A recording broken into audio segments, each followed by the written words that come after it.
नमस्कार, मैं अप्रिया। बिहार न्यूज में आपका स्वागत है। खबरों की तरफ बढ़ने से पहले एक नजर सुर्खियों पर। मौसम को लेकर पूरे बिहार में आज अलर्ट जारी। बोधगया में टूरिज्म के लिए विमानों की कनेक्टिविटी बनाने पर दिया गया जोर।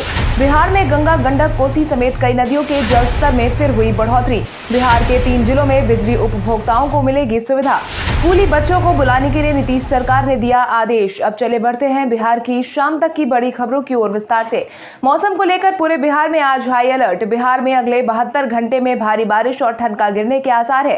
यही कारण है कि मौसम विभाग की तरफ से पूरे बिहार में हाई अलर्ट जारी किया गया है। शुक्रवार की देर रात हुई बारिश के बाद से मौसम विभाग भी काफी सतर्क होकर काम कर रहा है। साथ ही लोगों से भी सतर्क रहने की अपील की गई है। शुक्रवार के दिन पटना के ऊपर 60,000 से अधिक बार गर्जन के साथ बिजली चमकी है। यह स्थिति वैशाली, छपरा, हाजीपुर और पूर्वोत्तर बिहार के कुछ इलाकों में भी देखी गई है। ऐसा 1997 में हुआ था जब 147 मिलीमीटर बारिश रिकॉर्ड दर्ज की गई थी। वहीं दूसरी तरफ आपदा प्रबंधन विभाग ने वज्रपात को लेकर लोगों से सतर्क रहने की अपील की है ताकि लोगों की जान सुरक्षित रह सके। आपदा प्रबंधन ने लोगों से अपील की है कि खराब मौसम में कभी भी बाहर ना निकले और लोग घरों में सुरक्षित रहे, क्योंकि राज्य भर में मानसून सक्रिय और वज्रपात और तेज बारिश की आशंका बनी हुई है।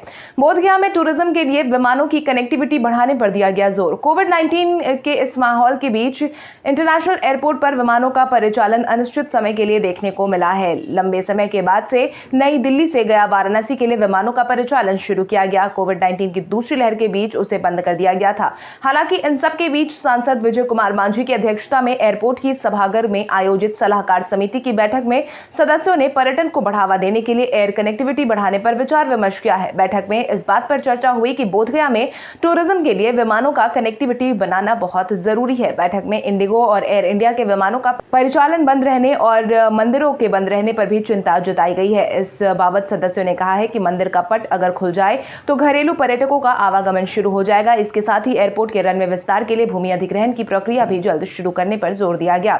बिहार में गंगा, गंडक, कोसी समेत कई नदियों के जलस्तर में फिर हुई बढ़ोतरी। बीते दिनों हुई बारिश के बाद बिहार में गंडक और कोसी समेत कई नदियां के जलस्तर में बढ़ोतरी देखने को मिली है।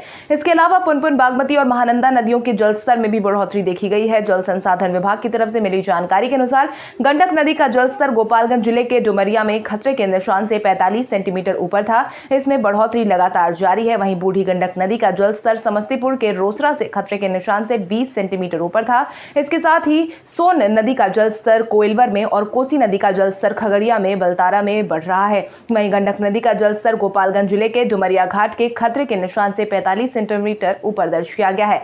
इन 3 जिलों में बिजली के उपभोक्ताओं को मिलेगी यह सुविधा। बिहार में बिजली उपभोक्ताओं को अगले महीने से खास सुविधा मिलने वाली है। हालांकि यह सुविधा पहले 3 जिलों के उपभोक्ता को मिलेगी। इस बाबत ऊर्जा विभाग के प्रधान सचिव संजीव हंस ने अपनी जानकारी साझा की है, जिसके तहत उन्होंने बताया कि अब मोबाइल की तहत ही जितना बैलेंस बढ़ेगा उतनी बिजली खर्च करवा सकेंगे, जिसके तहत मुजफ्फरपुर, मोतिहारी और दरभंगा में स्मार्ट प्रीपेड मीटर लगाने की तैयारी हो रही है। जानकारों की माने तो तीनों जिलों में शुरुआत के समय में कम से कम 5-5 हजार स्मार्ट मीटर लगाए जाएंगे, जिसके तहत यह मीटर प्रीपेड होंगे। रिचार्ज करने पर बिजली लोगों को घरों में मिलेगी। इन तीनों जिलों में पहले चरण का स्मार्ट मीटर लगाने का काम शुरू किया जाएगा। हालांकि रिचार्ज खत्म होने पर उपभोक्ताओं को 1 से 3 दिन का समय मिलेगा ताकि वो अपने स्मार्ट मीटर को रिचार्ज कर सके। 3 दिन के बाद ही आपकी बिजली को काटा जाएगा। एसटीईटी 2019 को लेकर आए फैसले के बावजूद कैंडिडेट का फूटा गुस्सा। मेरिट और नॉन मेरिट अभ्यर्थियों को एक ही कैटेगरी में रखने के आदेश के विरोध में अभ्यर्थियों का गुस्सा फूट गया है। शिक्षा विभाग की तरफ से जारी किए गए इस फैसले के बाद से लगातार एसटीईटी उत्तीर्ण अभ्यर्थियों ने इसका विरोध शुरू कर दिया। इतना ही नहीं, एसटीईटी अभ्यर्थियों ने तो कोर्ट तक जाने की चेतावनी दे दी है। अभ्यर्थियों ने शिक्षा मंत्री को ज्ञापन सौंपा है, जिसमें अभ्यर्थियों ने साफ शब्दों में कहा है कि शिक्षा विभाग ने जो आदेश निकाले हैं वो बिल्कुल गलत है। मेरिट और नॉन मेरिट अभ्यर्थियों को एक समान माना गया है, जबकि नोटिफिकेशन में मेरिट के आधार पर सीधे नियुक्ति की बात कही गई थी। इसके तहत जो भी अभ्यर्थी मेरिट लिस्ट में होंगे उन्हें ही उत्तीर्ण होने का प्रमाण पत्र देकर ऑनलाइन माध्यम से बहाल किया जाएगा। स्कूल में बच्चों को बुलाने को लेकर नीतीश सरकार ने दिया आदेश। कोविड-19 के माहौल में बंद पड़े स्कूल को खोलने की तैयारी शुरू हो गई है। कई जिलों में स्कूल खोल भी दिए गए हैं, लेकिन स्कूल में बच्चों के आने पर अभी भी पाबंदी जारी रहेगी। स्कूल के केवल शिक्षक और कर्मचारियों को ही बुलाया गया है। साथ ही उन्हें कोविड-19 के प्रोटोकॉल का पालन करने का निर्देश दिया गया। नीतीश सरकार ने सभी शिक्षकों को स्कूल में उपस्थित रहने का निर्देश दिया है। अनुपस्थित पाए जाने पर इन शिक्षकों के खिलाफ कार्रवाई भी की जा सकती है। इस संबंध में जिला शिक्षा पदाधिकारी ने शनिवार को को आदेश जारी किया है। जिला शिक्षा पदाधिकारी संजय कुमार ने बताया कि कई स्कूल में शिकायत मिली है कि 1 या 2 शिक्षक ही स्कूल आए हैं और अन्य लोग नहीं पहुंचे थे, जिसकी औचक निरीक्षण कार्रवाई की जाएगी। प्रधानाचार्य को भी रिपोर्ट करने को कहा गया है। अगर शिक्षक उपस्थित नहीं रहेंगे तो उन पर कार्रवाई की जाएगी। एनडीए ने प्रत्याशियों के लिए जारी की गाइडलाइन। बिहार में कोविड-19 की दूसरी लहर का प्रकोप कमजोर हो गया है। ऐसे में राज्य निर्वाचन आयोग ने पंचायत चुनाव की तैयारी शुरू कर दी है। दूसरी तरफ राजनीतिक पार्टियों ने भी अपने अपने तरीके से तैयारी शुरू कर दी है। इसी को लेकर बिहार भाजपा की तरफ से एक ट्वीट जारी किया गया, जिसमें बताया गया कि बिहार में पंचायत चुनाव लड़ने के लिए प्रत्याशियों को कोविड-19 टीका लेना बहुत जरूरी होगा। इसके तहत ही गौर करने की बात यह है कि बिहार में त्रिस्तरीय ग्राम पंचायत और ग्राम कचहरी का चुनाव लड़ने के लिए कोविड-19 का टीका लगवाना अनिवार्य होगा। इसे सुनिश्चित कराने का आग्रह राज्य निर्वाचन आयोग से बिहार सरकार ने किया था। पंचायती राज मंत्री सम्राट चौधरी ने बताया कि आयोग से आग्रह किया गया है कि कोविड-19 टीका लगवाने वालों को ही चुनाव लड़ने की इजाजत दी जाए। आपकी जानकारी के लिए आपको बता दें, राज्य निर्वाचन आयोग ने पंचायत चुनाव अक्टूबर-नवंबर में करवाने की संभावना जताई है। आज से बरौनी गोंदिया स्पेशल ट्रेन का शुरू हुआ परिचालन। यात्रीगण कृपया ध्यान दें, ट्रेनों में मजदूरों की बढ़ती भीड़ को देखते हुए लंबी दूरी की ट्रेन को पूर्व मध्य रेल की तरफ से परिचालित करने का निर्णय लिया गया है, जिसके तहत आज से समस्तीपुर, मुजफ्फरपुर, हाजीपुर के रास्ते बरौनी गोंदिया स्पेशल ट्रेन का परिचालन शुरू किया जाएगा। यात्रियों की सुविधा का ख्याल रखते हुए बरौनी से 27 जून और गोंदिया से 28 जून तक प्रतिदिन ट्रेनों का परिचालन किया जाएगा। पूर्व मध्य रेलवे की तरफ से मिली जानकारी के अनुसार गाड़ी संख्या 05231 बरौनी गोंदिया स्पेशल ट्रेन बरौनी से प्रतिदिन 10:05 पर प्रस्थान करेगी और ट्रेन संख्या 05232 गोंदिया बरौनी स्पेशल ट्रेन कल से यानी कि 28 जून से अगले सूचना तक 21:15 पर प्रस्थान करेगी। ध्यान रहे, इन गाड़ियों के सभी कोच आरक्षित श्रेणी के होंगे और यात्रा के दौरान कोविड-19 के नियमों का पालन करना अनिवार्य होगा।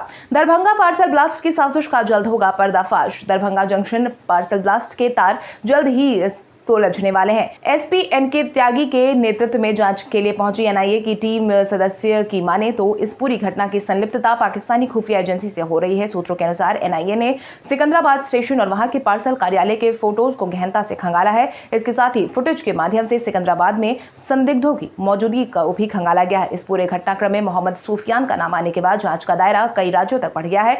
सिकंदराबाद के अलावा झारखंड, बिहार और उत्तर प्रदेश तक मोहम्मद सूफियान के कनेक्शन को खंगाला जा रहा है। संजय जायसवाल ने तेजस्वी यादव पर किया हमला। बिहार भाजपा के प्रदेश अध्यक्ष संजय जायसवाल ने तेजस्वी यादव पर निशाना साधा है। ज्ञात हो, हाल ही में तेजस्वी यादव ने बिहार में एनडीए सरकार की गिरने की भविष्यवाणी की थी। उसके बाद से ही लगातार एनडीए की तरफ से पलटवार किया जा रहा है। इसी बाबत संजय जायसवाल ने भी अपना बयान जारी करते हुए कहा है कि उनके साथ दिक्कत यह है कि बेचारे ना तो कोरोना काल के दौरान क्षेत्र में गए और ना ही बाढ़ के दौरान आने के बाद नहीं काम करने का एक झूठी संतावना दे रहे हैं। जो खुद कभी पथ निर्माण मंत्री रहे, आज उन्हें खुद ही नाव से अपने क्षेत्र में जाना पड़ रहा है। इससे यही पता चलता है कि बिहार में अगर उनकी सरकार आ गई तो क्या होता। पप्पू यादव की रिहाई को लेकर जाप कार्यकर्ताओं ने दिया करो मरो और जेल भरो का नारा। जन अधिकार पार्टी के राष्ट्रीय अध्यक्ष पप्पू यादव की रिहाई को लेकर जन अधिकार पार्टी कार्यकर्ता ने करो मरो जेल भरो के नारों के साथ अब अपना विरोध शुरू कर दिया है। इस मौके पर जन अधिकार पार्टी के प्रदेश प्रवक्ता राजीव कुमार कन्हैया ने कहा है कि एक साजिश के तहत जन अधिकार पार्टी सुप्रीमो पप्पू यादव को सरकार ने गिरफ्तार करके जेल भेजा है। पप्पू यादव की रिहाई को लेकर आज पूरे बिहार के सभी जिलों के कार्यकर्ता पटना पहुंच रहे हैं, जो पटना के कोतवाली थाना में गिरफ्तारी देंगे। इसके साथ ही सारे कार्यकर्ता सड़क पर आंदोलनरत रहेंगे। उन्होंने कहा कि कोविड-19 महामारी जैसे कार्यकाल में पप्पू यादव ने लोगों की बढ़ चढ़कर सेवा की। आज पटना के कई इलाकों में बारिश के कारण जल जमाव है और कोई देखने वाला नहीं है। पप्पू यादव ने सरकार की जन विरोधी नीतियों को उजागर करने का कार्य किया। यह सरकार से बर्दाश्त नहीं हुआ, यही कारण है कि उन्हें गिरफ्तार कर लिया गया। लालू यादव के बड़े बेटे रात 1 बजे पहुंचे अचानक से पीएमसीएच। तेज प्रताप यादव अपने अनोखे अंदाज के लिए सुर्खियों में लगातार बने रहते हैं। इसी क्रम में लालू प्रसाद यादव के बड़े बेटे तेज प्रताप यादव बीती रात अचानक से 1 बजे पीएमसीएच पहुंच गए। जैसे ही तेज प्रताप यादव पीएमसीएच पहुंचे, वहां के मौजूदा नर्सिंग कर्मियों में हड़कंप मच गया। इसको लेकर खुद तेज प्रताप यादव ने ट्विटर पर जानकारी साझा की, जिसके तहत उन्होंने लिखा कि हसनपुर की जनता के हर दुख सुख में साथ रहने का वादा किया है मैंने और यथासंभव उनके साथ होने का प्रयास करता हूं। अभी रात के 1 बजे है, मैं पीएमसीएच में भर्ती हूं। अपने विधानसभा क्षेत्र के केसली ग्राम निवासी सोनी देवी, जो कि गंभीर बीमारी से पीड़ित है, उनसे मिलने पहुंचा हूं। पारस गुट ने चुनाव आयोग को सौंपी 16 सदस्यीय कार्य समिति की सूची। लोजपा में जारी पारिवारिक कलह के बीच अब बंगला को लेकर लड़ाई तेज हो गई है, जिसके बाद पारस गुट ने पार्टी संसदीय दल के नेता और राष्ट्रीय अध्यक्ष पशुपति पारस के नेतृत्व में गठित 16 सदस्यीय कार्य समिति की सूची चुनाव आयोग को सौंप दी है। पारस ने बताया कि चुनाव आयोग को पूरे बहुमत के साथ ही पार्टी के राष्ट्रीय कार्यकारिणी की सूची जल्द सौंप दी जाएगी। राष्ट्रीय, प्रदेश और विभिन्न प्रकोष्ठ की कमेटी की घोषणा भी जल्द कर दी जाएगी। इसको लेकर हमारी तैयारी पूरी है। जानकारों की माने तो पशुपति पारस की तरफ से चुनाव आयोग को जो नई राष्ट्रीय कार्य समिति की सूची सौंपी गई है, उसमें चौधरी महबूब अली कैसर, सांसद वीना देवी, पूर्व सांसद वीना सिंह, पूर्व विधायक सुनीता शर्मा और अनिल चौधरी। इसके साथ ही सांसद चंदन सिंह और प्रिंस राज, पूर्व विधायक वीरेश्वर सिंह, डॉक्टर उषा शर्मा, राकेश चौधरी, रणवीर सिंह गुठा, रामजी सिंह और राजकुमार राज, हीरा प्रसाद मिश्रा, संजय सराफ, विनोद नागर के नाम शामिल है। सुरेश रैना ने अपनी बायोपिक में इस सुपरस्टार के होने की कही बात। पूर्व भारतीय क्रिकेटर सुरेश रैना ने अपने बायोपिक में साउथ के किसी चेहरे को लीड रोल में देखने की इच्छा जाहिर की है, जिसके तहत इंस्टाग्राम पर लाइव सेशन के दौरान उन्होंने उस एक्टर का नाम भी बताया। उन्होंने साउथ के सुपरस्टार सूर्या को अपनी बायोपिक की पहली पसंद बताया है, जबकि दूसरे विकल्प के रूप में उन्होंने दुलारे सलमान का नाम दिया है। इस बाबत रैना ने कहा कि हकीकत में मैं ऐसा व्यक्ति चाहता हूं जो उस भावना को आगे ले जाए, क्योंकि देश और चेन्नई सुपर किंग्स के लिए खेलना आसान नहीं है। मैं साउथ से किसी को चाहता हूं जो वास्तव में ऐसा कर सकता है, जो समझ सकता है कि चेन्नई और चेन्नई सुपर किंग्स मेरे लिए कितनी मायने रखती है। मेरे दिमाग में इसके लिए 2-3 नाम शामिल है। देश भर में कोविड-19 के मिले 50,000 से ज्यादा मामले। स्वास्थ्य विभाग की तरफ से मिली जानकारी के अनुसार देश भर में कोविड-19 के कुल मिलाकर 50,040 नए मामलों की पुष्टि हुई है और कुल मिलाकर 1258 लोगों की जान चली गई, जिसके बाद बिहार में पॉजिटिव मामलों की संख्या कुल मिलाकर 3,02,33,183 पर पहुंच गई है। वहीं जान गंवाने वालों का आंकड़ा 3,95,751 पर पहुंच गया। इसके साथ ही बीते दिन के पिछले 24 घंटे के दौरान 57,944 लोग अस्पताल से ठीक होकर घर वापस लौटे हैं, जिसके बाद कुल डिस्चार्ज की संख्या 2,92,51,069 पर पहुंच गई है और भारत में सक्रिय मामलों की कुल संख्या 5,86,403 पर पहुंच गई। वहीं पूरे देश में 32,17,60,077 लोगों को वैक्सीन लगाया जा चुका है। तो चलिए बढ़ते हैं आज के सवाल की ओर। आज का सवाल कुछ इस प्रकार है, आपके अनुसार तेजस्वी यादव की तरफ से किए गए एनडीए सरकार के गिरने की भविष्यवाणी सही है या नहीं? अपने जवाब हमें कमेंट करके जरूर बताएं। इसके साथ ही आज के लिए बस इतना ही। बिहार की बड़ी खबरों से अपडेटेड रहने के लिए हमारे YouTube चैनल को सब्सक्राइब करें और बेल आइकन दबाना ना भूलें। धन्यवाद।